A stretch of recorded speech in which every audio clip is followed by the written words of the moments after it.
All right, so Michael, Stephanie, Check. yep, you're on. Would you just tell us briefly about your family and how you found your way here to Cascade? At some point, I'm hoping Stephanie's going to answer some of these questions. She's pretty shy.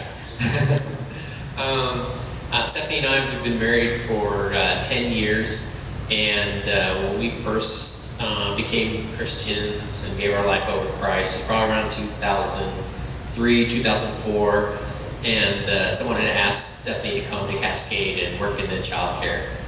And so she was going to the child care, eventually became the child care director at Cornerstone, helping out at MOPS, doing child care for the Bible studies. And we found ourselves in a predicament where our kids and my wife were here 5 days out of the week, but we were going to church at Monroe Community Chapel. And so we had people who were pouring their lives into our kids, into our family, but we didn't know any of them. And so we decided to make the transition to come to Cascade. So God was really kind of planting that seed prior to us actually doing that transformation. And in our conversations with Pastor Jesse Davis and Steve Mueller, who we were very close to, we told them that we were going to make this transition. And I have never forgotten their response. I have said this to new Christians all the time. This, what I learned out of that relationship and coming here. And that is that he said, it's not important where you go to church, it's important that you go to church. And so that really resonated with us to be here at Cascade, and that was kind of the launching point for us to be here. All right. So you guys have had an experience in Rwanda. You went on a trip to Rwanda a while back. So kind of track us back to that first trip, and then what was going on in your life at the time? I'm going to try and summarize this as best I can, because this is quite a journey. We're going to This is Jay. I'm attending Northwestern University off and on to get my degree in ministry, and I had been taking classes since 2007. I'm still 2 classes away from being finished, but last April of 2013, I went in, spoke with the counselor, asked them what classes were left. I had just did 15 credits in the semester. I was really doing a full-time job, and I had momentum going.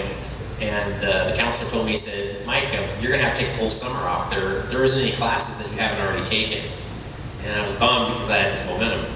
And so that evening I went to men's Bible study, and I believe Pastor Joel was talking that evening, and after men's Bible study was over, I walked up to him and I said, I don't know why I'm telling you this, but I don't have any classes available for the summer, so if there's anything I can do to help, let me know.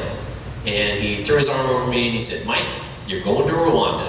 And I was like, okay, well, I should probably pray about that and go talk to my wife. I'll give you a call later. And what's really funny about that, and I think Pastor Joel would agree, is that on that particular day, in that conversation that we had, that was really a pivotal moment for our family. I didn't really know Pastor Joel. I mean, we were acquaintances. I knew he was a pastor here. He definitely didn't know who I was. And our conversation coming back from Rwanda was awesome. We became really close friends there. I consider him to be one of my best friends.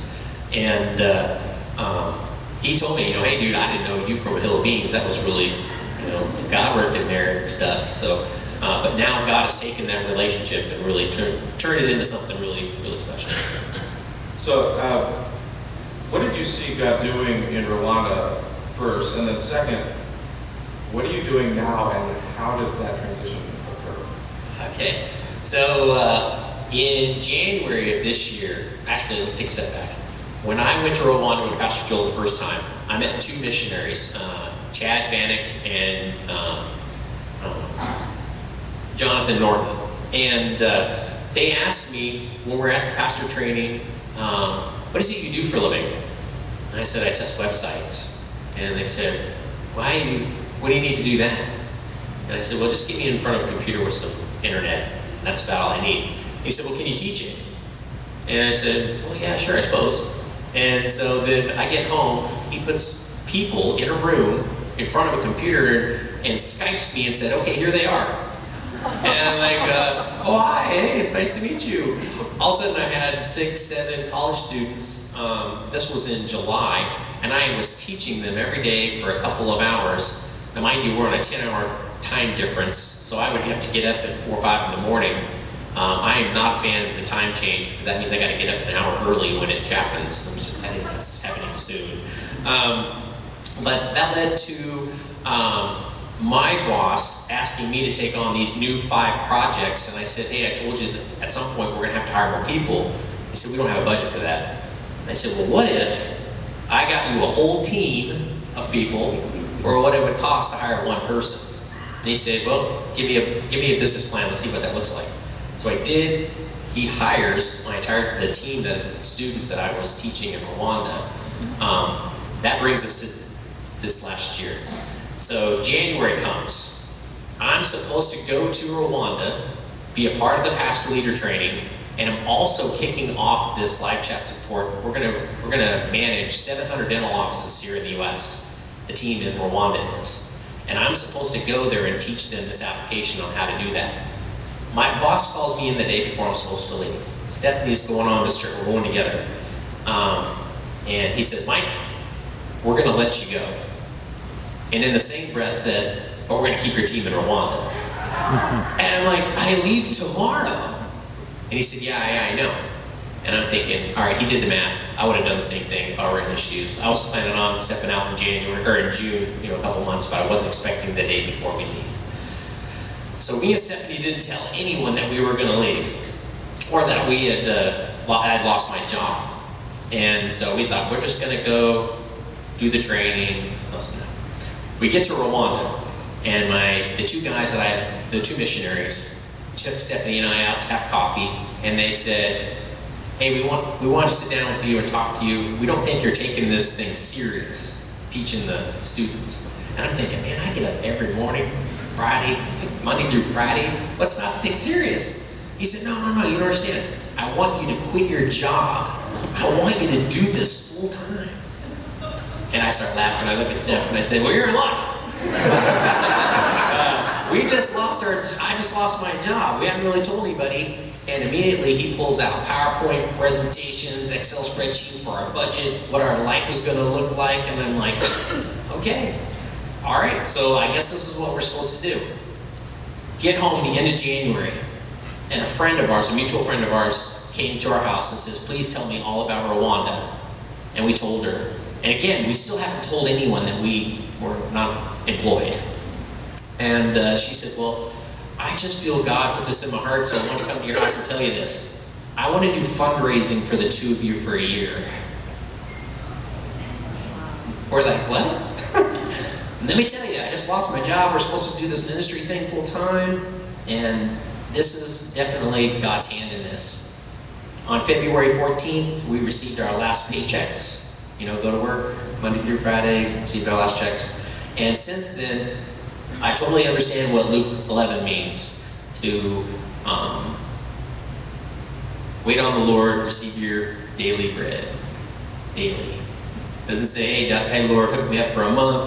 Can you take care of us this next year? We rely on Him daily. And so now we go to Rwanda. I've been to Rwanda 3 times. We're actually leaving, or I'm leaving with Pastor Toll and the team. One of our clients that's paying the team in Rwanda is going with us.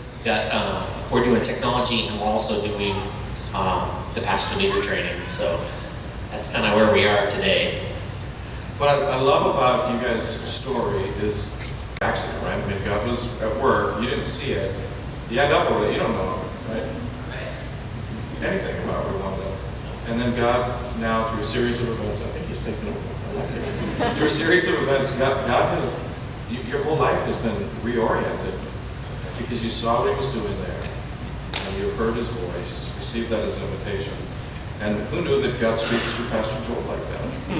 So if you're wondering, Pastor Joel just got back from Haiti, and he's ready to head out with you next. We'll go ahead and call it here before he finds the drum kit. Right? But thanks, you guys. Thanks for letting us hear something.